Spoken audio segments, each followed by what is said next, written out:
Sa isang tahimik na bayan na napapalibutan ng lumang palayan at mga kalsadang bihirang madaanan ng sasakyan, naninirahan ang binatang si Adrian Villamor.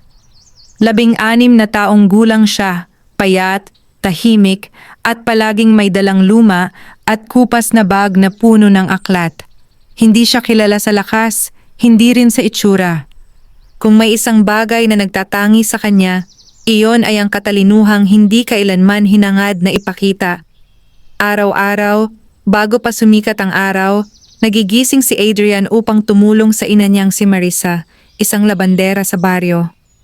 Wala na ang kanyang ama, pumanaw sa sakit ilang taon na ang nakalipas, kaya't maagang natutunan ni Adrian ang kahulugan ng responsibilidad.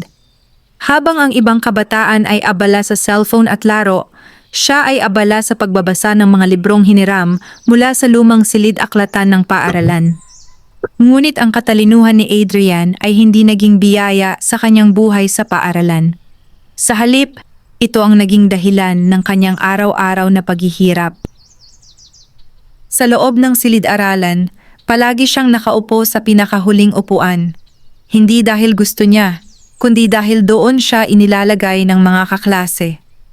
Tahimik siyang nagsusulat, laging tapos ang takdang aralin, at palaging mataas ang marka. Ngunit sa bawat tamang sagot na binibigkas niya, may kasunod na pabulong na pangungutya. Mayabang, bulong ng ilan. Akala mo kung sino? Sabi ng iba. Ang pinakamasakit ay hindi ang mga salitang naririnig, kundi ang mga tingin, mga matang puno ng pangmamaliit at galit. Pinamumunuan ng 3 estudyante ang panunukso kay Adrian. Si Rico, malakas at popular, si June, tahasang sumusunod, at si Paulo, na tila natutuwa sa paghihirap ng iba. Sa tuwing may pagkakataon, tinatabig nila ang kanyang bag, itinatago ang kanyang mga aklat, o kaya'y sinisiraan siya sa harap ng iba. Isang araw habang abala si Adrian sa pagbabasa sa silong ng paaralan, nilapitan siya ni Rico. Oy, henyo, may panlilibak sa boses nito. Anong binabasa mo? Baka naman pwede mong ipasa sa amin ang talino mo.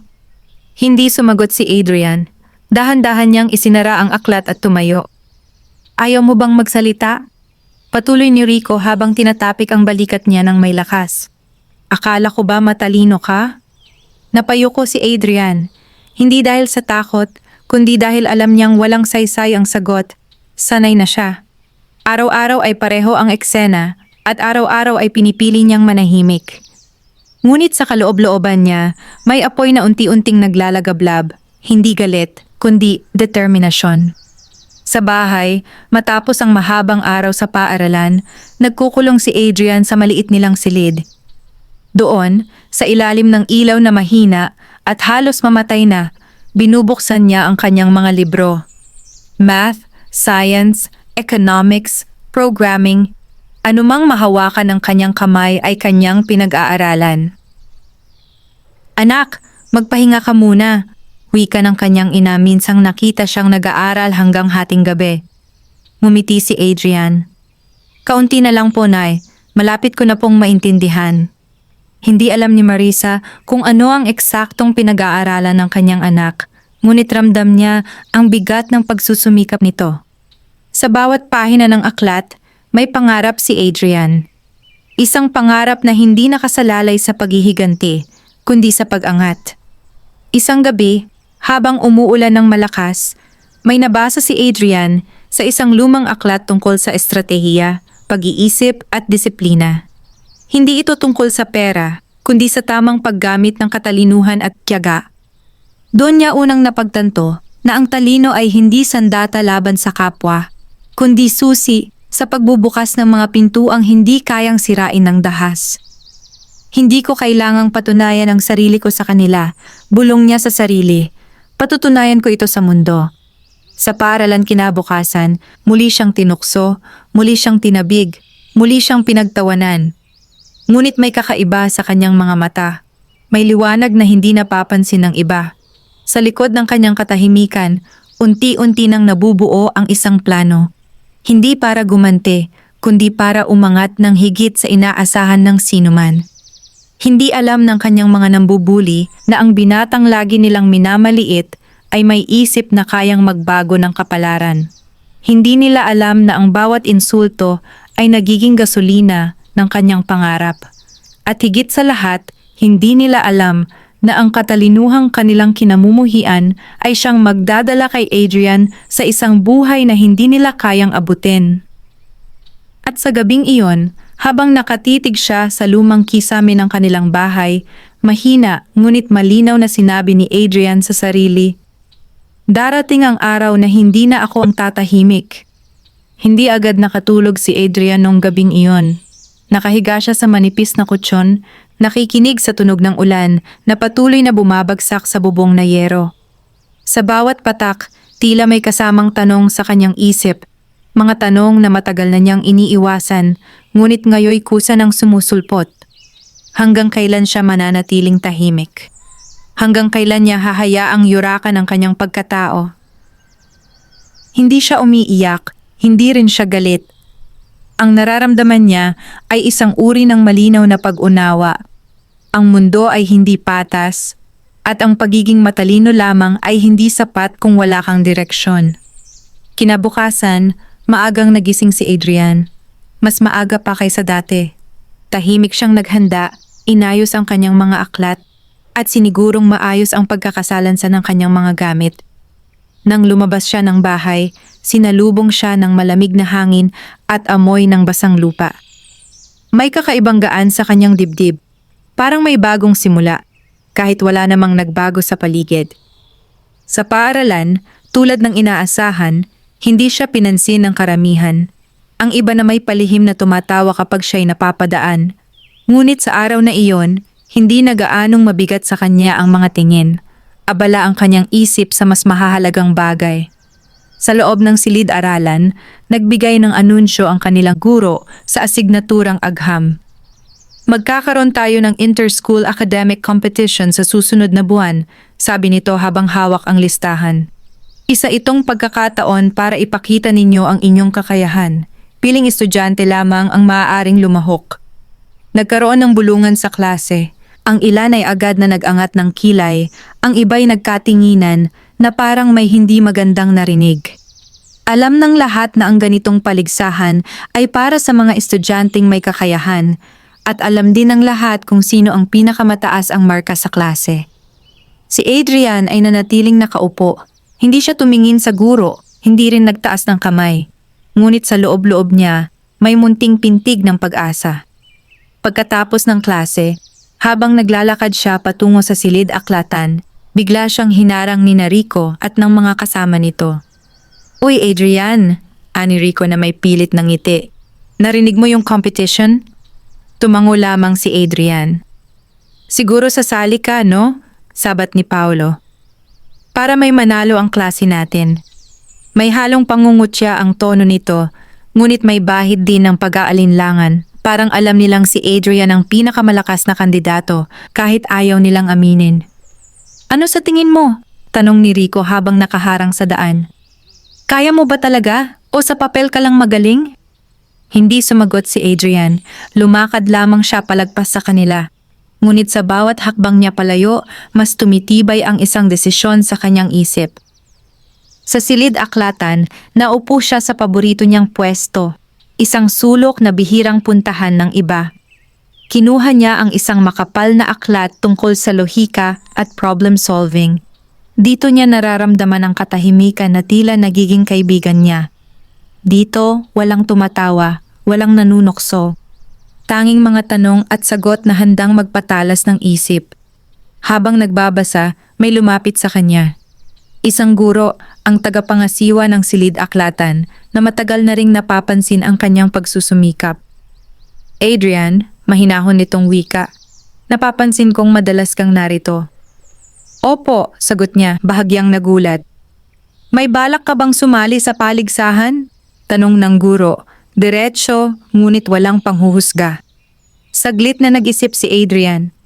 Noon lang may nagtatanong sa kanya ng hindi may halong panunuya. "Gusto ko po," sagot niya sa wakas. "Pero, hindi ko po alam kung dapat." Ngumiti ang guro.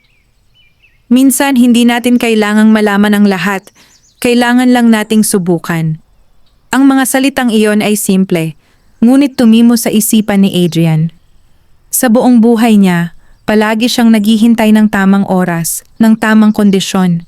Ngunit paano kung ang tamang oras ay yaong handa ka nang maniwala sa sarili mo? Pag-uwi niya ng bahay, mas tahimik pa rin ang paligid. Ang kanyang ina ay pagod mula sa maghapong paglalaba.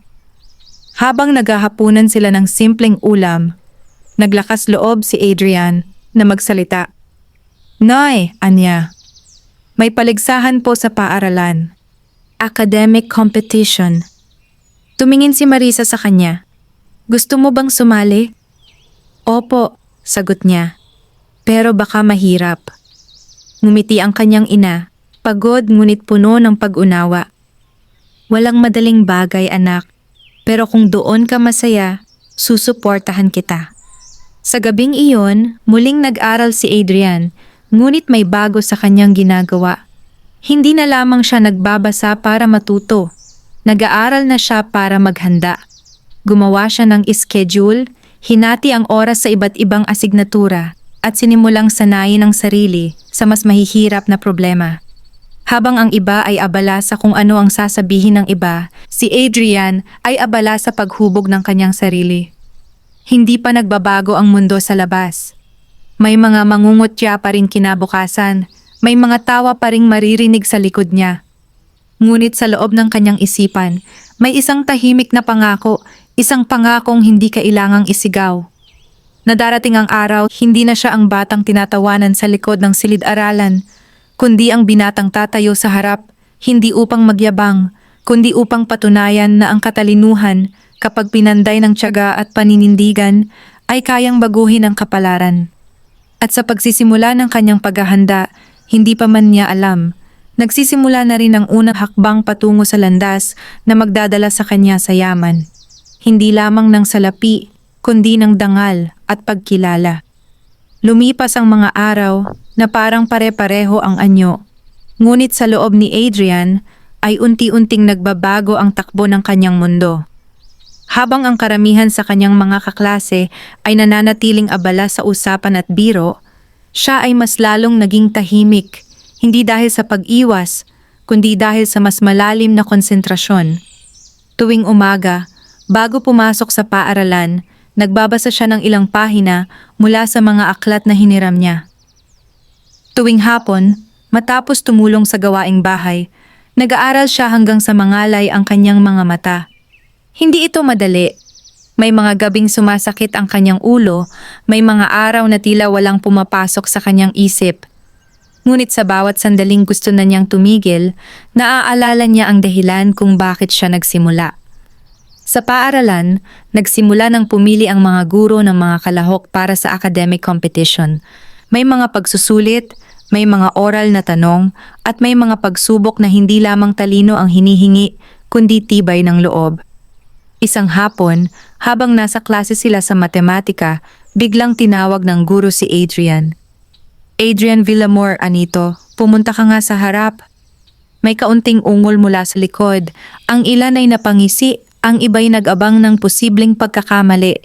Tahimik na tumayo si Adrian at naglakad patungo sa pisara. "Lutasin mo ang problemang ito," sabi ng guro sabay turo sa isang mahirap na equation.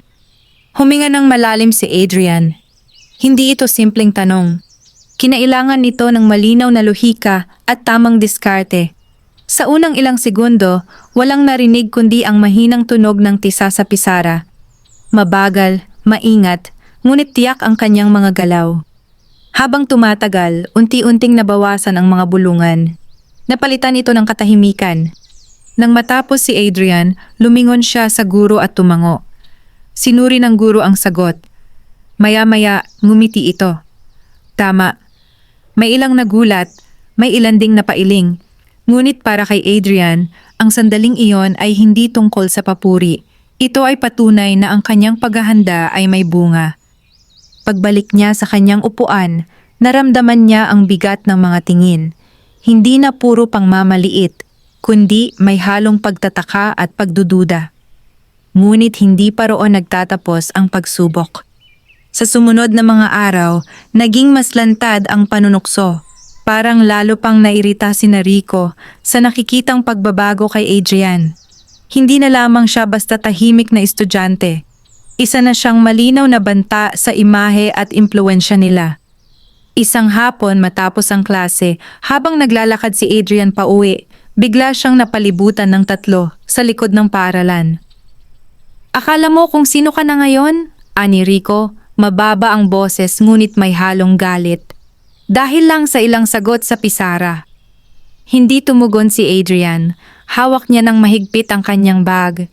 Hindi dahil sa takot, kundi dahil alam niyang anumang sabihin niya ay maaaring magpalala ng sitwasyon. "Sumasali ka ba talaga sa competition?" tanong ni June. "Opo," sagot ni Adrian, diretso ngunit kalmado. Nagkatinginan ang tatlo. May katahimikan sa pagitan nila na puno ng hindi binibigkas na galit. "Mag-ingat ka," sabi ni Paolo. "Hindi lahat masaya kapag may umaangat." Iniwan nila si Adrian doon.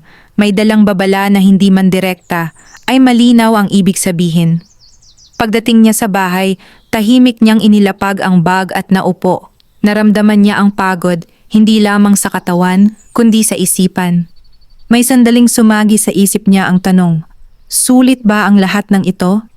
Sa gabing iyon, nagbukas siya ng kanyang mga tala. Binasa niya ang mga solusyong kanyang ginawa, ang mga ideyang unti-unting nahuhubog sa kanyang isip. Doon niya nakita ang malinaw na sagot. Hindi siya nag-aaral para sa kanila. Hindi siya nagsusumikap para patunayan ang sarili sa mga nambubuli. Ginagawa niya ito para sa sarili niya, para sa kanyang ina, at para sa kinabukasang nais niyang marating. Kinabukasan, ipinaskil ang listahan ng mga napiling kalahok.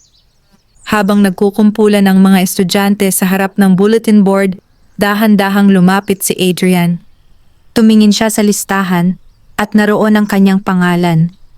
Wala siyang naramdamang sigaw ng tagumpay. Wala ring paglukso sa tuwa. Ang naramdaman niya ay katahimikan. Isang katahimikang puno ng pananagutan. Alam niyang ito pa lamang ang simula. Ang tunay na laban ay hindi sa loob ng silid-aralan, kundi sa pagpapatuloy ng kanyang paninindigan sa gitna ng takot, inggit, at panghuhusga. Habang naglalakad siya palayo sa bulletin board, narinig niya ang mga bulungan sa likod niya. Iba na ang tono, mas mababa, mas maingat. Ngunit hindi siya lumingon. May mas mahalaga siyang hinaharap. At sa gabing iyon, habang inaayos niya ang kanyang iskediul ng pag-aaral, malinaw sa kanyang isip na ang katalinuhang matagal ng binabalewala ay unti-unti nang kinikilala. Kahit ayaw man ng iba. Hindi pa siya mayaman. Hindi pa siya matagumpay. Ngunit sa bawat pagsubok na kanyang nalalampasan, mas lumalapit siya sa buhay na matagal na niyang inaasam. Hindi nagtagal ang katahimikang bumalot kay Adrian matapos mailabas ang listahan ng mga kalahok. Sa bawat araw na papalapit ang paligsahan, mas ramdam niya ang bigat ng mga matang nakatuon sa kanya. Mga matang puno ng pagdududa, inggit at tahimik na paghihintay sa kanyang pagkakamali. Sa silid-aralan, nagsimula ang masinsinang paghahanda. Ang mga piling estudyante ay pinagsama-sama sa isang maliit na grupo. May mga diskusyon, pagsusulit at mahahabang oras ng pag-aaral. Para kay Adrian, ito ay pamilyar na teritoryo, ngunit may kaibahan. Sa unang pagkakataon, hindi siya nag-iisa. May ilan sa grupo na tahasang iniiwasan siya, ngunit may iilang tahimik na sumusunod sa kanyang paliwanag kapag may hindi maintindihan. Hindi siya nagyayabang, hindi rin nangingibabaw. Simple lamang siyang nagsasalita, malinaw at diretso. Isang araw, habang nagsasanay sila sa problem solving, napansin ng guro ang paraan ng pag-iisip ni Adrian. "Maganda ang approach mo," sabi nito. "Hindi ka lang basta sumusunod sa formula. Naiintindihan mo ang pinanggagalingan." Hindi sumagot si Adrian. Ngumiti lamang siya ng bahagya at bumalik sa ginagawa. Ngunit sa loob niya, may munting kumpiyansang unti-unting nabubuo. Hindi yabang, kundi paniniwala sa sariling kakayahan. Sa labas ng paaralan, hindi pa rin nawawala ang panggigipit. May mga pagkakataong sadyang inilalayo sa kanya ang mga kagamitan o kaya'y pinaparamdam sa kanya na hindi siya kabilang. Ngunit natutunan na niyang huwag hayaang pumasok sa kanyang isipan ang mga iyon. Sa halip, binuhos niya ang kanyang lakas sa paghahanda. Dumating ang araw ng unang round ng kompetisyon, ang antas ng paaralan laban sa ibang eskwelahan sa bayan.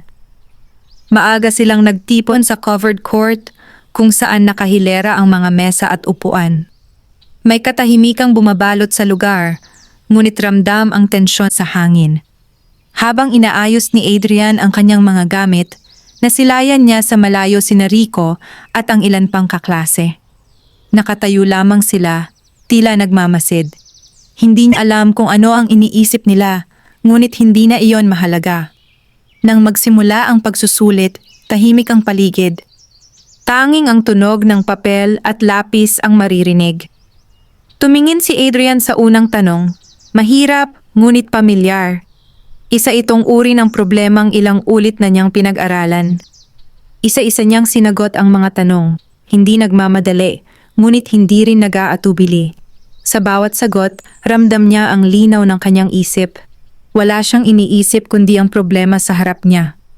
Pagkaraan ng ilang oras, natapos ang unang round. Inipon ang mga papel at iniwan ang mga kalahok sa isang silid habang naghihintay ng resulta. Tahimik ang karamihan. May ilan na halatang kinakabahan, may iba namang pilit na kalmado. Si Adrian ay naupo sa isang sulok, nakapikit at humihinga ng malalim. Hindi niya alam kung siya'y papasa, ngunit alam niyang ibinigay niya ang lahat. Maya-maya, pumasok ang isang guro, hawak ang listahan. Isa-isang binanggit ang mga pangalan ng mga nakapasa. Habang binabasa ang listahan, palakas ng palakas ang tibok ng puso ni Adrian. At nang marinig niya ang kanyang pangalan, tila may bahagyang gumaan sa kanyang dibdib. Hindi siya ngumiti ng malaki. Hindi rin siya nagdiwang. Tahimik lamang niyang tinanggap ang resulta, isang hakbang pa lamang sa mas mahabang landas. Paglabas nila ng silid, may ilang lumapit sa kanya. "Ang galing mo," sabi ng isa sa mga kasama niya. "Salamat sa mga paliwanag mo noong practice." Tumango si Adrian. "Nag-aral lang tayo." Sa gilid ng court, nakita niya si Rico na nakatingin sa kanya. Walang ngiti, walang salita. Ngunit sa mga mata nito, may nakita si Adrian na hindi niya inaasahan. Pag-aalinlangan. Sa gabing iyon, habang naglalakad pa uwi, mas mabagal ang kanyang hakbang. Hindi dahil sa pagod, kundi dahil sa pagninilay. Ang unang laban ay tapos na at siya'y nakalampas. Ngunit alam niyang mas hahaba at masihirap pa ang mga susunod. Pagdating sa bahay, sinalubong siya ng kanyang ina. "Kumusta?" tanong nito. "Pumasa po ako," sagot niya. Simple ngunit malinaw. Napangiti si Marisa at sa unang pagkakataon matapos ang mahabang panahon, nakita ni Adrian ang liwanag sa mga mata nito. Isang liwanag ng pag-asa. "Alam kong kaya mo," sabi nito. Sa gabing iyon, hindi agad natulog si Adrian. Nakaupo siya sa tabi ng bintana, nakatingin sa madilim na langit. Sa katahimikan, malinaw niyang naunawaan. Ang bawat laban na kanyang pinapasok ay hindi lamang laban ng talino, kundi laban ng paninindigan. At sa bawat panalo, kahit maliit, mas tumitibay ang pundasyon ng kinabukasang nais niyang buuin. Pagkatapos ng unang yugto ng kompetisyon, may kakaibang hangin na bumalot sa paaralan. Hindi ito lantad na pagbabago, ngunit ramdam ni Adrian ang unti-unting pag-iba ng pagtingin ng mga tao sa kanya. Hindi na siya basta tahimik na estudyante. Siya na ngayon ang isa sa mga pangalan na binabanggit kapag pinag-uusapan ang akademikong kakayahan ng kanilang paaralan. Sa mga pasilyo, may ilan na biglang bumabati. May mga kaklasing dati, hindi man lang siya nililingon. Ngayon nagtatanong tungkol sa aralin. Hindi lahat ay totoo ang intensyon at alam iyon ni Adrian. Ngunit hindi na rin niya hinayaang guluhin ng pagdududa ang kanyang isipan.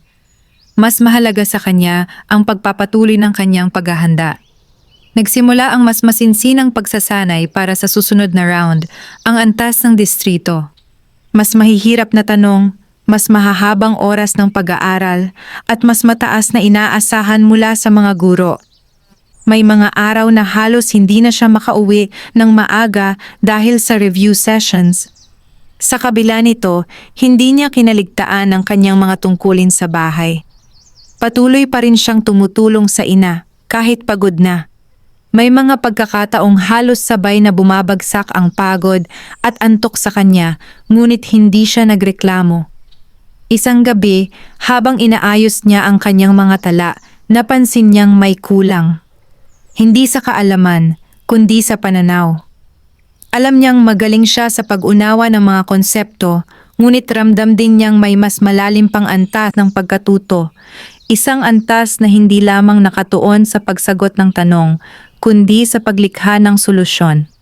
Doon niya sinimulang pag-aralan ang mga totoong problema, mga sitwasyong hindi basta nasasagot ng formula. Mga tanong tungkol sa ekonomiya, pamamahala ng oras, at paggamit ng limitadong yaman. Para kay Adrian, parang nagbukas ang isang bagong mundo. Hindi na lamang siya nag-aaral para pumasa. Nag-aaral na siya para umunawa kung paano gumagana ang mundo. Sa paaralan, hindi rin nawawala ang tensyon. Bagamat nabawasan ang lantad na panunukso, naroon pa rin ang tahimik na pagtutol mula sa ilan, lalo na mula kay Rico. Isang hapon, habang mag-isa si Adrian sa silid-aralan, lumapit si Rico. Wala ang mga kasama nito. Wala ring panunuya sa mukha. "Adrian," sabi nito, seryoso ang boses. "Totoo ba talagang gusto mong manalo?" Tumingin si Adrian sa kanya. "Gusto kong gawin ang kaya ko." Tumango si Rico, parang may iniisip. Hindi lahat kayang umakyat ng mag-isa. Dagdag nito bago tuluyang umalis. Hindi alam ni Adrian kung babala iyon o pagkilala. Ngunit malinaw sa kanya na may nagbabago, hindi lamang sa paligid, kundi sa dinamika ng mga tao sa kanyang buhay. Dumating ang araw ng district-level competition. Mas malaki ang lugar, mas maraming kalahok, at mas mataas ang antas ng presyon. Habang nakaupo si Adrian sa kanyang mesa, ramdam niya ang bahagyang panginginig ng kanyang kamay, hindi dahil sa takot, kundi dahil sa bigat ng inaasahan, lalo na mula sa sarili. Nang magsimula ang pagsusulit, mas mahirap ang mga tanong kaysa dati. May ilang problemang hindi niya agad nasagutan. Ngunit sa halip na mataranta, huminga siya ng malalim at ginamit ang kanyang natutunan. Hindi lamang ang mga formula, kundi ang lohika at diskarte. Isang tanong ang tumigil sa kanya. Isa itong sitwasyong may kinalaman sa limitadong yaman at tamang desisyon. Hindi ito basta-bastang math problem. Kailangan nitong ng pag-unawa sa epekto ng bawat hakbang. Matagal niyang pinag-isipan ang sagot. Inalala niya ang mga gabing nagbasa siya tungkol sa tamang pamamahala at estratehiya. Sa huli, nagsulat siya ng sagot na hindi perpekto, ngunit may malinaw na batayan. Pagkatapos ng pagsusulit, ramdam niya ang pagod na parang bumagsak ang buong katawan niya sa upuan.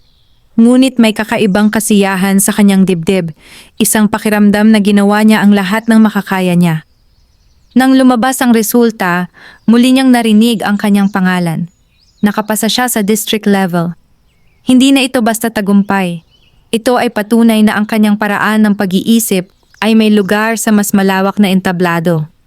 Pag-uwi niya ng bahay, nadatnan niya ang kanyang ina na naghihintay. "Narinig ko sa kapitbahay," sabi nito, "pumasa ka raw ulit." Tumango si Adrian. "Opo." Niyakap siya ng kanyang ina. Isang yakap na hindi mahigpit, ngunit puno ng pagmamalaki.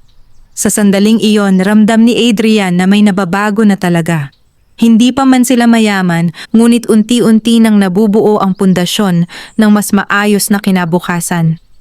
At sa kanyang isipan, nagsimulang mabuo ang isang malinaw na tanong. Kung kaya niyang baguhin ang kanyang buhay sa pamamagitan ng katalinuhan, hanggang saan kaya siya dadalhin nito? Kasabay ng pag-angat ni Adrian sa kompetisyon ay ang unti-unting paglawak ng kanyang pananaw. Hindi na lamang ang paaralan at ang kanilang maliit na bayan ang bumubuo sa kanyang mundo. Sa bawat bagong round na kanyang nilalampasan, mas marami siyang nakikilala. Mga estudyanteng galing sa iba't ibang lugar, may iba't ibang paraan ng pag-iisip at may kani-kaniyang dahilan kung bakit sila naroroon. Nagsimula ang regional training camp para sa mga nakapasa sa district level. 3 araw itong ginanap sa isang pampublikong paaralan sa sentro ng rehiyon. Doon, pinagsama-sama ang mga piling estudyante upang sumailalim sa masinsinang pagsasanay. Sa unang araw, tahimik lamang si Adrian. Nakikinig siya sa mga talakayan, pinagmamasdan ang paraan ng pagsagot ng iba. May mga estudyanteng kumpiyansa, may ilan ding lantad ang galing. Sa gitna nila, naramdaman niyang muli ang dating pakiramdam, ang pagiging maliit sa harap ng mas marami at mas mahusay. Ngunit hindi siya umatras. Sa halip, ginamit niya ang pagkakataon upang matuto. Sa bawat lecture, mas pinatalas niya ang kanyang pag-unawa. Sa bawat group activity, pinili niyang makinig bago magsalita. At kapag siya'y nagsalita, malinaw at may laman ang kanyang mga sinabi. Unti-unting napansin ng ilan ang kanyang paraan ng pag-iisip. Hindi siya pala salita, ngunit kapag nagsalita, nagiging malinaw ang direksyon ng usapan. May mga pagkakataong ang mga problemang matagal nang pinagtatalunan ay biglang nagkakaroon ng solusyon dahil sa isang simpleng tanong na kanyang ibinato. Isang gabi, matapos ang buong araw ng pagsasanay, naupo si Adrian sa labas ng gusali, hawak ang kanyang kuwaderno. Tahimik ang paligid. Doon niya nakilala si Daniel, isang estudyanteng galing sa lungsod. "Hindi ka masyadong nagsasalita," sabi ni Daniel, habang nauupo sa tabi niya. "Mas gusto kong makinig," sagot ni Adrian. Ngumiti si Daniel. "Pero kapag nagsalita ka, parang may direksyon ang lahat." Hindi agad sumagot si Adrian. Hindi siya sanay makarinig ng ganoong obserbasyon. "Sanay ka bang mag-isa?" tanong ni Daniel. "Opo," sagot niya. Tumango si Daniel. Hindi lahat ng tahimik ay mahina. Ang mga salitang iyon ay tumimo sa isipan ni Adrian. Sa unang pagkakataon, naramdaman niyang may taong nakakakita sa kanya, hindi bilang kakaiba, kundi bilang kapantay. Sa ikalawang araw ng camp, mas naging aktibo si Adrian. Hindi siya nagpakitang gilas, ngunit hindi na rin siya nagtago. Kapag may tanong ang guro, handa siyang sumagot. Kapag may problemang hindi masolusyonan ng grupo, tahimik siyang magmumungkahi ng ibang paraan. Sa huling araw, nagkaroon ng mock competition. Ito ang magsisilbing paghahanda para sa regional level. Mataas ang tensyon. Ang mga tanong ay mas mahirap, mas malalim, at mas malawak ang saklaw. Habang sinasagutan ni Adrian ang mga tanong, may ilan siyang hindi agad nasagutan. Ngunit hindi siya natakot. Natutunan na niyang ang hindi agad alam ang sagot ay hindi kabiguan, kundi simula ng pagkatuto. Nang matapos ang mock competition, ipinahayag ang mga resulta. Hindi siya ang nanguna, ngunit kabilang siya sa mga may pinakamataas na puntos. Hindi siya nadismaya. Sa halip, lalo siyang ginanahan. Pag-uwi niya ng bayan, dala niya hindi lamang ang mga bagong kaalaman, kundi ang bagong kumpiyansa. Sa paaralan, kapansin-pansin ang pagbabago sa kanyang tindig. Hindi pa rin siya maingay, ngunit mas tuwid na ang kanyang likod, mas matatag ang kanyang lakad.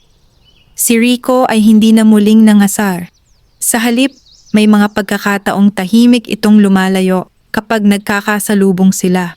Hindi na mahalaga kay Adrian ang dahilan. Mas abala siya sa mas malaking hamon, ang regional competition na magdadala sa kanya sa mas malapit sa pambansang entablado. Sa bahay, habang nag-aaral siya sa ilalim ng ilaw, naisip niya ang lahat ng kanyang dinaanan, ang panunukso, ang pagod, ang pag-iisa. Lahat ng iyon ay parang unti-unting nagiging bahagi ng isang mas malaking kwento. At sa unang pagkakataon, malinaw niyang nakita ang sarili hindi bilang biktima ng pang-aapi, kundi bilang isang taong may kakayahang pumili ng sariling landas.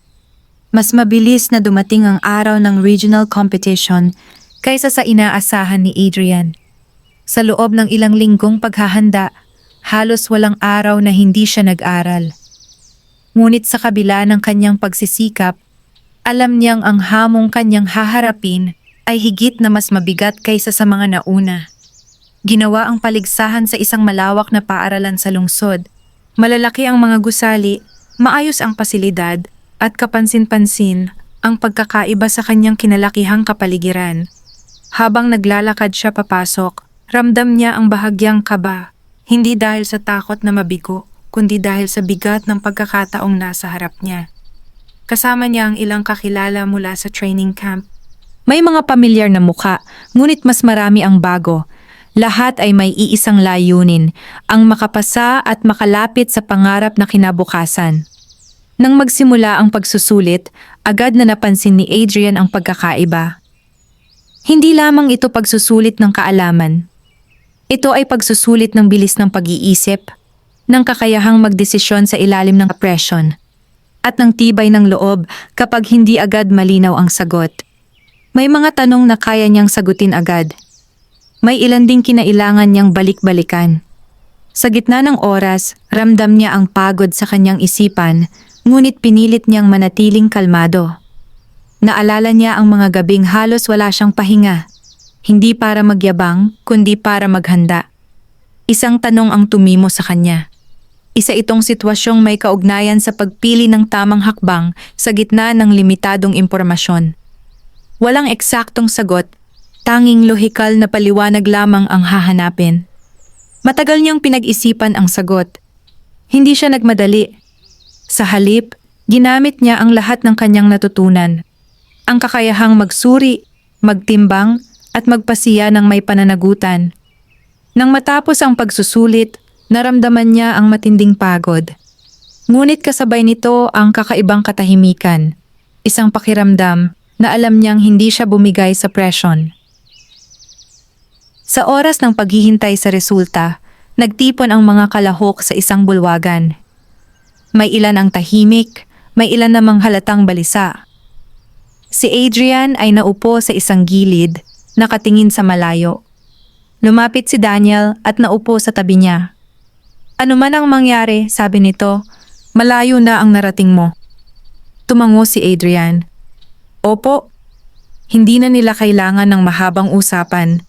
Pareho nilang alam ang bigat ng sandaling iyon. Nang ipahayag ang mga pangalan ng mga nakapasa, isa-isang tinawag ang mga kalahok. Habang papalapit ang dulo ng listahan, naramdaman ni Adrian ang pagtibok ng kanyang puso. At nang marinig niya ang kanyang pangalan, parang may bumukas na pinto sa kanyang harapan. Hindi siya napasigaw. Hindi rin siya napaluha. Tahimik lamang niyang tinanggap ang tagumpay, ngunit sa loob niya, may alon ng damdaming pilit niyang kinokontrol. Ang pagpasa sa regional level ay nangangahulugang mas malapit na siya sa pambansang kompetisyon. Isang entabladong dati parang imposibleng marating. Pagbalik niya sa bayan, sinalubong siya ng kakaibang katahimikan. May mga balitang mabilis kumalat. May mga kapitbahay na biglang bumabati. May mga kaklaseng biglang nagiging magalang. Ngunit may isa pang pagbabago, ang pagtrato ng mga dating nambubuli. Hindi na sila lantad, hindi na rin sila mapanghamon. Sa halip, may katahimikang tila may halong pag-amin sa kanilang mga mata. Isang araw, habang naglalakad si Adrian sa pasilyo, nadaanan niya si Rico. Nagkatitigan sila saglit.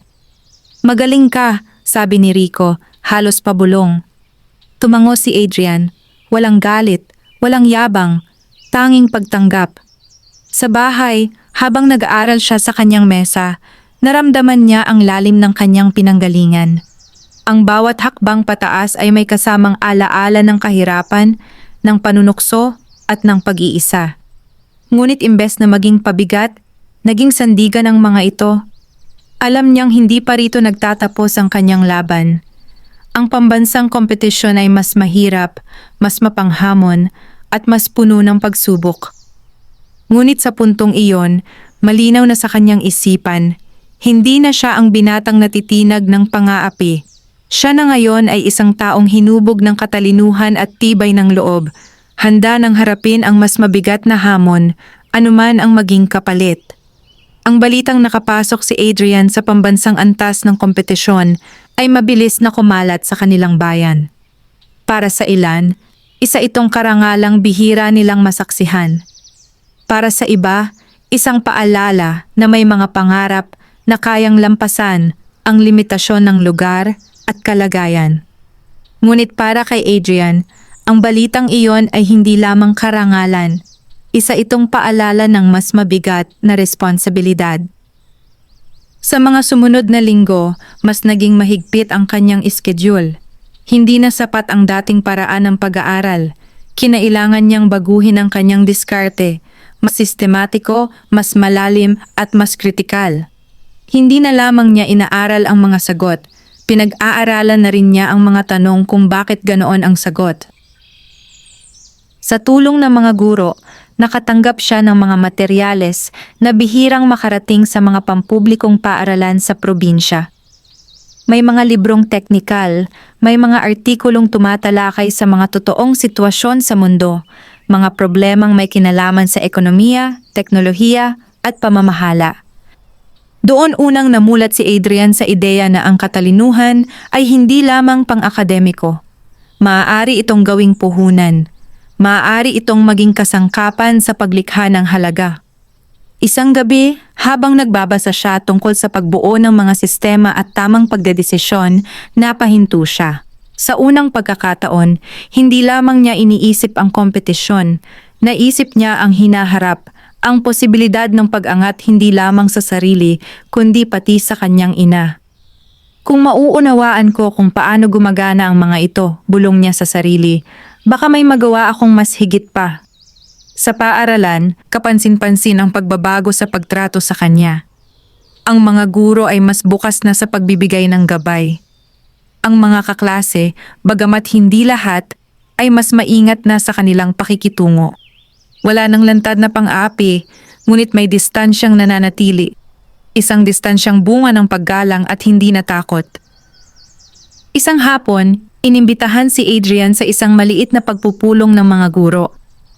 Doon niya nalaman na may posibilidad siyang makakuha ng scholarship sakaling magtagumpay sa pambansang antas. Hindi agad siya nagsalita. Sa kanyang isipan, biglang nagkaroon ng malinaw na larawan. Isang buhay na may mas maraming pagkakataon, mas maayos na edukasyon, at mas matibay na pundasyon. Pag-uwi niya ng bahay, sinabi niya ito sa kanyang ina. "Scholarship?" ulit ni Marisa, bahagyang nagulat. "Opo," sagot ni Adrian. "Kung papalarin po." Hindi agad nakapagsalita ang kanyang ina. Tahimik lamang itong tumango at sa mga mata nito may halo ng tuwa at pag-aalala. Alam nitong ang bawat pag-angat ay may kasamang panganib, ngunit alam din nitong ito ang landas na pinili ng kanyang anak. Dumating ang araw ng pag-alis ni Adrian patungo sa lungsod kung saan gaganapin ang pambansang kompetisyon. Unang beses niyang lalabas ng rehiyon ng mag-isa. Habang nasa biyahe, nakatingin siya sa bintana ng sasakyan, pinagmamasdan ng mga tanawing unti-unting nagbabago. Sa bawat kilometro, tila may iniiwan siyang bahagi ng kanyang dating sarili. Ang batang tahimik sa likod ng silid-aralan, ang binatang sanay sa panunukso. Ngunit hindi niya tuluyang iniwan ang mga alaala. Sa halip, dala niya ang mga ito bilang paalala kung saan siya nagmula. Pagdating niya sa lungsod, sinalubong siya ng mas mabilis na takbo ng buhay. Mas malalaki ang gusali, mas abala ang mga tao, at mas ramdam ang kompetisyon.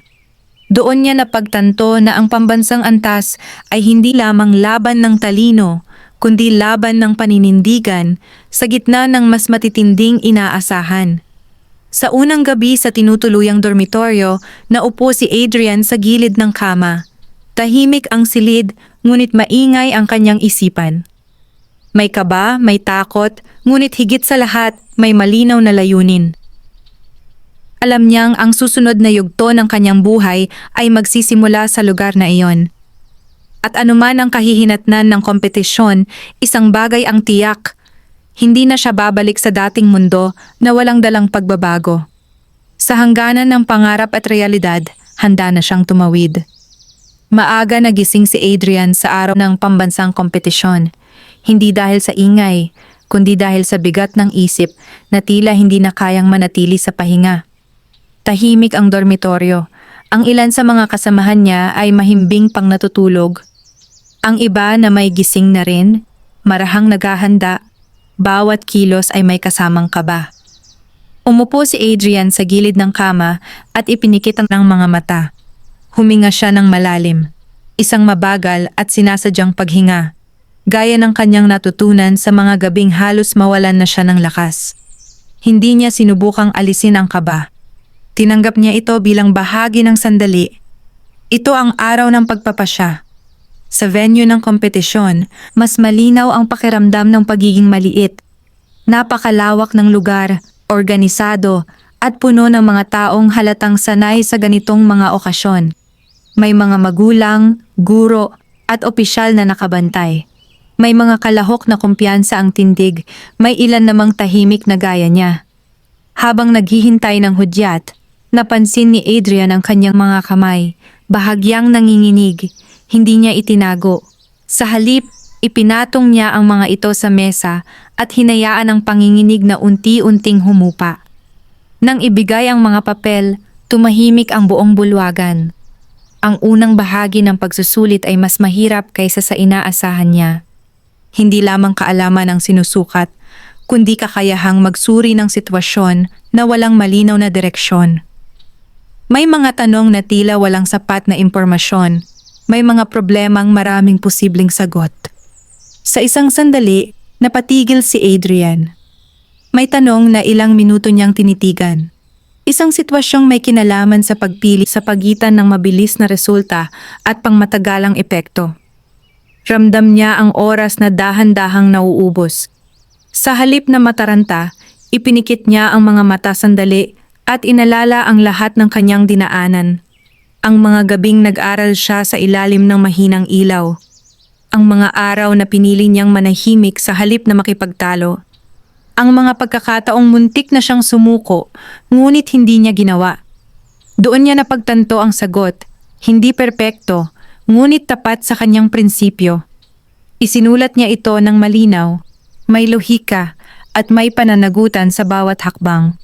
Sa ikalawang bahagi, mas mabilis ang takbo. Kinailangan ng matalas na pag-iisip at tamang pamamahala ng oras. May ilang tanong siyang hindi nasagutan ng buo, ngunit hindi niya hinayaan ang sarili na masadlak sa panghihinayang. Alam niyang mas mahalaga ang kabuuan kaysa sa bawat pagkukulang. Nang ipahayag ang oras, dahan-dahan niyang ibinaba ang lapis. Hindi siya sigurado kung sapat ang kanyang nagawa, ngunit sigurado siya sa isang bagay, wala siyang itinira. Sa paghihintay ng resulta, mas mabigat ang katahimikan kaysa sa mismong pagsusulit. May mga usapan sa gilid, may mga pilit ng ngiti, at may mga matang hindi makatingin ng diretso. Nang magsimulang basahin ang mga pangalan ng mga pinarangalan, tumahimik ang lahat.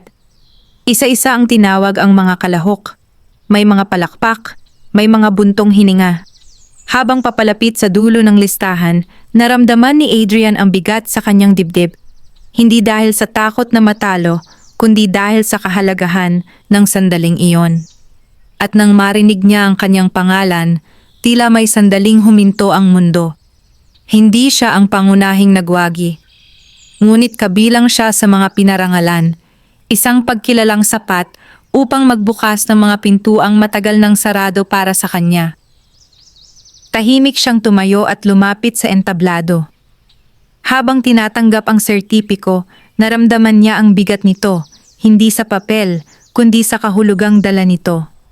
Sa isip niya, nakita niya ang mukha ng kanyang ina, ang maliit nilang bahay, at ang lahat ng araw na halos walang naniniwala sa kanya.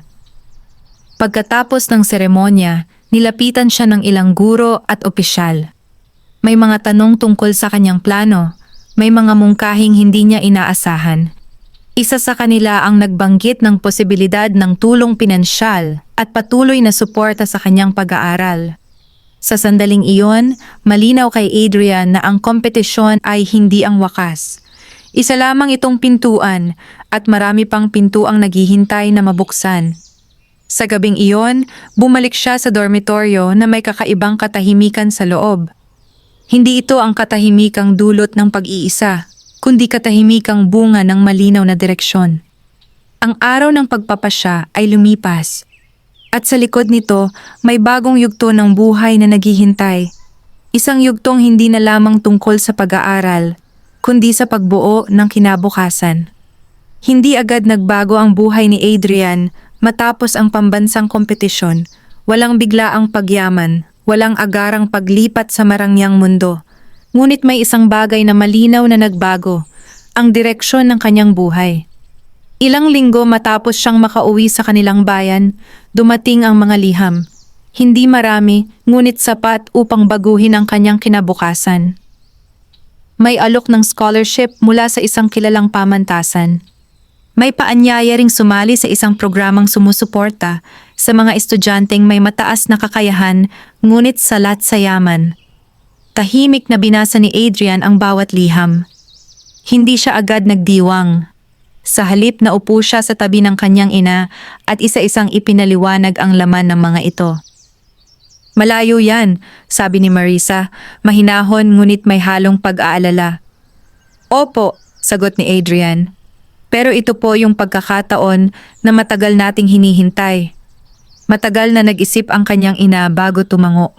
Hindi dahil sa alinlangan sa kakayahan ng kanyang anak, kundi dahil alam nitong ang bawat pag-alis ay may kasamang sakripisyo. Ngunit sa huli, nanaig ang pag-unawa. Kung doon ka aangat, sabi nito, lalakas din ang loob ko. Sa mga sumunod na buwan, tuluyang nagbago ang takbo ng buhay ni Adrian. Lumipat siya sa lungsod upang mag-aral. Sa una, mahirap. Mas mabilis ang takbo ng mga tao, mas mataas ang pamantayan, at mas marami ang kompetisyon. May mga pagkakataong muli niyang naramdaman ang pagiging maliit, ang pakiramdam na parang wala pa rin siyang lugar. Ngunit hindi na siya natitinag. Ginamit niya ang parehong prinsipyong humubog sa kanya noong siya'y nasa likod ng silid-aralan, disiplina, pag-unawa, at malinaw na layunin. Hindi siya nakipagsabayan sa ingay. Sa halip, pinili niyang maging mahusay sa tahimik na paraan. Habang nag-aaral, natuklasan niya ang mas praktikal na gamit ng kanyang katalinuhan. Naging interesado siya sa pagbuo ng mga solusyon, mga ideyang kayang gawing sistema, kayang lumikha ng halaga. Unti-unti, nagsimula siyang gumawa ng maliliit na proyekto, pag-aaral ng datos, pagbuo ng mga plano, at pagtulong sa mga grupong may pangangailangan ng malinaw na pag-iisip. Hindi nagtagal, napansin siya ng mga taong may parehong pananaw. May mga nagtiwala sa kanyang kakayahan. May mga nagbigay ng pagkakataong subukan ang kanyang mga ideya. Hindi agad malaki ang kita, ngunit sapat upang maramdaman niyang may bunga ang kanyang katalinuhan. Sa paglipas ng mga taon, naging mas malinaw ang kanyang landas. Ang talinong dati dahilan ng pang-aapi ay siya ngayong puhunan. Ang katahimikang dati itinuturing na kahinaan ay naging lakas. At ang disiplina na natutunan niya sa gitna ng kahirapan ay naging pundasyon ng kanyang tagumpay. Dumating ang panahong nakabalik siya sa kanilang bayan, hindi bilang estudyanteng tahimik at minamaliit, kundi bilang isang binatang may direksyon at kakayahang tumulong. Hindi siya nagyabang. Hindi rin niya binalikan ang nakaraan upang manumbat. Sa halip, tahimik siyang tumulong. Nagbigay siya ng suporta sa edukasyon, tumulong sa mga kabataang hirap sa pag-aaral, at nagbahagi ng pagkakataong minsan ay ipinagkait sa kanya. Isang hapon, habang naglalakad siya sa parehong pasilyong minsan niyang dinaanan ng nakayuko, may mga batang estudyanteng dumaan sa kanyang tabi. May hawak na aklat, may dalang pangarap. Napangiti si Adrian. Hindi dahil mayaman na siya sa salapi, kundi dahil alam niyang ang tunay na yaman ay ang kakayahang baguhin ang sariling kapalaran at gamitin iyon upang magbukas ng daan para sa iba. Ang binatang laging binubuli ay hindi na lamang yumaman. Siya'y naging patunay na ang katalinuhan, kapag pinanday ng tiyaga at paninindigan, ay kayang magdala hindi lamang ng tagumpay, kundi ng makabuluhang buhay. At sa katahimikan ng kanyang puso, alam ni Adrian na ang kwento niya ay hindi nagsimula sa tagumpay. Nagsimula ito sa pagtitiis. Ngunit doon din ito nagtapos. Sa pag-angat na hindi kailanman nakalimot sa pinanggalingan. Wakas.